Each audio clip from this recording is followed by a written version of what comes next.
Assalamualaikum warahmatullahi wabarakatuh. Nah, di sini kami dari kelompok 1 yang beranggotakan Adili Ananda, S. Sadia, Najian Ariska, Nini Ardian, Rafika Sitorus, Sherly Agrilah, dan Tengku Rizky.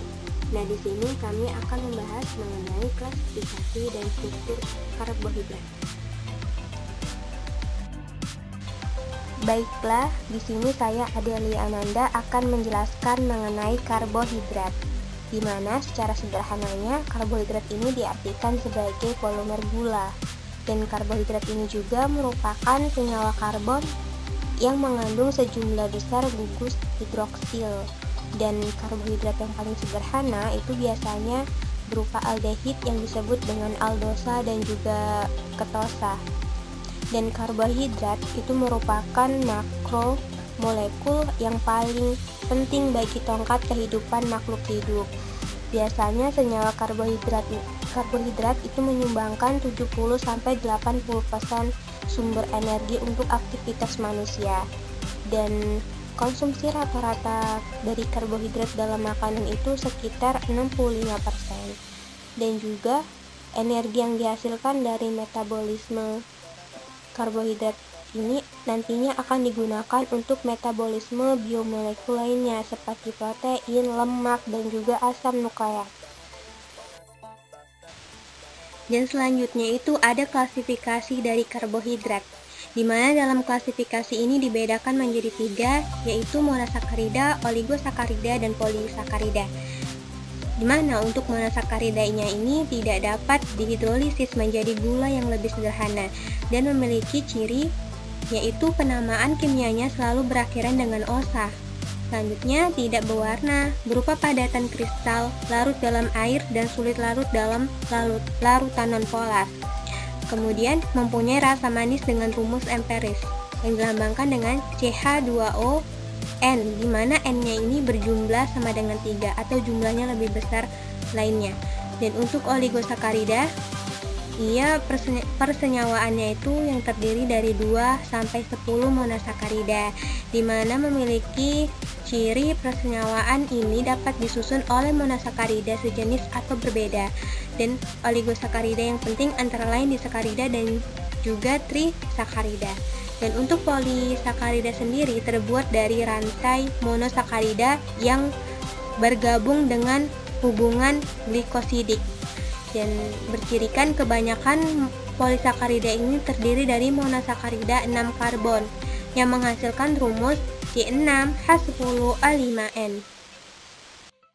Dan selanjutnya ini adalah struktur karbohidrat dari monosakarida, di mana dalam struktur monosakarida ini berdasarkan letak gugus karbonil dalam molekul, monosakarida itu dibedakan menjadi 2, aldosa dan juga ketosa. Dan berikut adalah contoh dari struktur aldosa dan juga ketosa. Saya Najian Ariska akan menjelaskan mengenai salah satu proyeksi atau hukum yang terdapat pada monosakarida, yaitu pada proyeksi Fischer.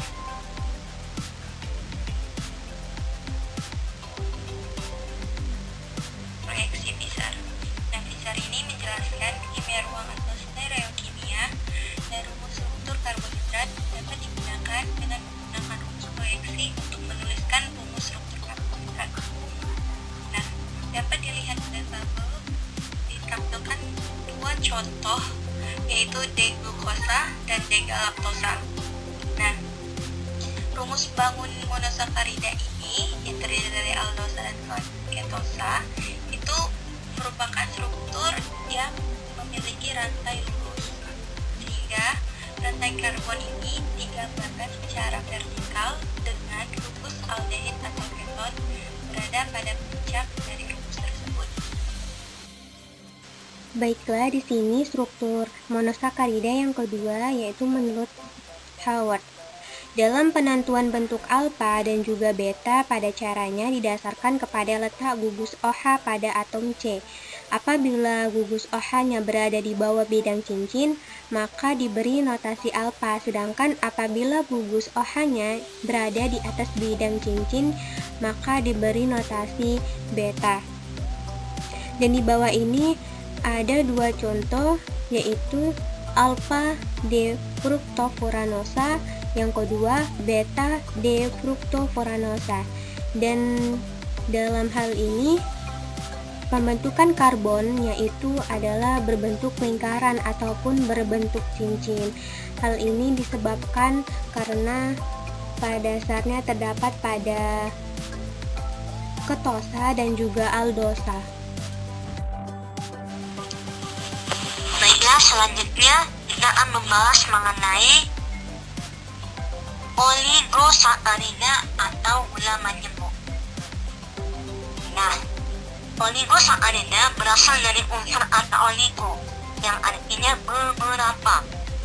Oligosakarida merupakan persenyawaan yang terdiri atas 2 sampai 10 monosakarida. Persenyawaan oligosakarida dapat disusun oleh monosakarida sejenis ataupun yang berbeda. Oligosakarida yang penting antara lain adalah disakarida dan trisakarida, di mana disakarida terdiri atas gula reduksi, maltosa, laktosa, dan non-reduksi sukrosa. Sementara untuk trisakarida berupa gula non-reduksi, rafinosa, dan gentianosa. Disakarida merupakan rantai 2 monosakarida melalui ikatan glikosida. Disakarida yang penting sebagai komponen bahan pangan dapat berupa sukrosa, maltosa, laktosa, dan seluliosa, di mana sukrosa dapat dijumpai dalam gula tebu, gula bit, dan beberapa buah-buahan. Sementara maltosa terdapat dalam kecambah atau toge. Untuk laktosa terdapat di dalam susu. Dan seluliosa merupakan penyusun dari selulosa. Struktur sukrosa disusun oleh glukosa dan fruktosa. Maltosa disusun oleh glukosa dan glukosa. Laktosa disusun oleh glukosa dan galaktosa. Dan seluliosa disusun oleh glukosa dan glukosa. Disakarida yang terdapat dalam bentuk bebas di alam adalah sukrosa dan laktosa. Semua disakarida yang lainnya terdapat dalam bentuk polisakarida. Sukrosa sangat mudah terhidrolisa oleh asam dan enzim invertase dan akan dihasilkan glukosa dan fruktosa. Saya Sherly Aglila di sini akan membahas tentang oligosakarida, yaitu pada trisakarida. Beberapa trisakarida dapat dijumpai di alam. Yang penting antara lain rafinosa, terdapat dalam cairan buah gulabit dan dalam kulit biji kapas. Trisakarida lain yang juga terdapat di alam misalnya gentianosa, terdapat dalam akar gentian, melezitosa dalam madu tanaman, plantosa dalam tanaman plantago. Rafinosa disusun oleh glukosa plus galaktosa plus fruktosa. Rafinosa dapat dihidrolisasi oleh enzim rafinase, menghasilkan sukrosa dan galaktosa. Apabila suasananya asam, kan terbentuk meliogosa dan fruktosa. Adapun struktur rafinosa dapat dilihat pada gambar yang tertera. Selanjutnya tetrasakarida. Salah satu tetrasakarida adalah staciosa, merupakan heteropolisakarida disusun oleh 2 D-galaktosa plus D-glukosa plus D-fruktosa. Staciosa banyak dijumpai dalam kedelai. Nah, untuk strukturnya bisa dilihat pada gambar yang tertera. Nah, selanjutnya yaitu polisakarida. Polisakarida adalah jenis karbohidrat. Polisakarida ini adalah polimer yang terbuat dari rantai monosakarida yang bergabung dengan hubungan glikosidik. Polisakarida juga dikenal sebagai gliken. Secara konvensi, polisakarida terdiri dari lebih 10 unit monosakarida. Sedangkan oligosakarida terdiri dari 3 hingga 10 monosakarida terkait. Rumus kimia umum untuk polisakarida adalah C kali H2O dikali Y.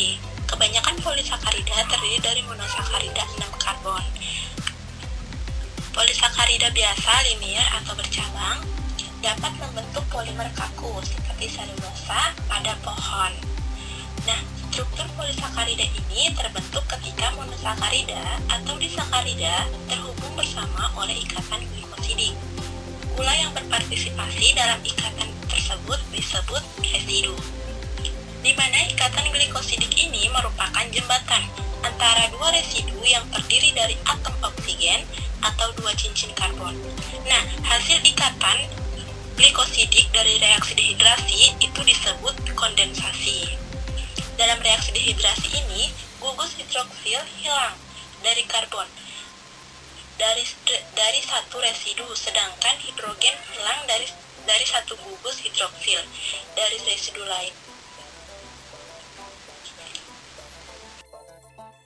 Integrasi ayat Al-Quran. Yang pertama terdapat pada surah Al-Maidah surah kelima ayat 88 yang artinya, dan makanlah makanan yang halal bagi baik dari apa yang Allah telah rezekikan kepadamu, dan bertakwalah kepada Allah yang kamu beriman kepadanya. Nah, maksud penjelasan dari ayat ini yang dimana Allah telah memberikan berbagai macam makanan bagi umat manusia. Namun Allah memerintahkan kita untuk makan makanan yang halal dan baik. Begitu pula dengan asupan karbohidrat. Selain berasal dari yang halal, juga harus baik bagi tubuh manusia, yaitu disesuaikan dengan kebutuhan tubuh manusia itu sendiri, baik itu kadar maupun juga jenisnya. Nah, lalu terdapat juga pada surah An-Nahl dan surah ke-16 ayat 69 yang artinya, kemudian makanlah dari tiap-tiap atau macam buah-buahan dan temuilah jalan Tuhanmu yang telah dimudahkan bagimu. Dari perut lebah itu keluar minuman atau madu yang bermacam-macam warnanya. Di dalamnya terdapat obat yang menyembuhkan bagi manusia. Sesungguhnya pada yang demikian itu benar-benar terdapat tanda kebesaran Tuhan bagi orang-orang yang memikirkannya. Nah, maksud penjelasan dari surah ini tadi yaitu Allah Subhanahu wa Ta'ala telah menganugerahkan berbagai jenis makanan bagi manusia, diantaranya buah-buahan dan madu. Kedua makanan ini mengandung dua jenis gula alami yang baik bagi manusia, yaitu fruktosa dan sukrosa. Makanan adalah bahan selain obat yang mengandung karbohidrat, zat-zat gizi dan unsur-unsur ikatan kimia yang dapat diubah menjadi zat oleh tubuh, yang berguna bila dimasukkan ke dalam tubuh. Sekian dan terima kasih. Demikianlah hasil pembahasan dari kelompok 1 mengenai klasifikasi dan juga struktur karbohidrat. Lebih dan kurangnya kami mohon maaf, dan saya akhiri dengan wassalamualaikum warahmatullahi wabarakatuh.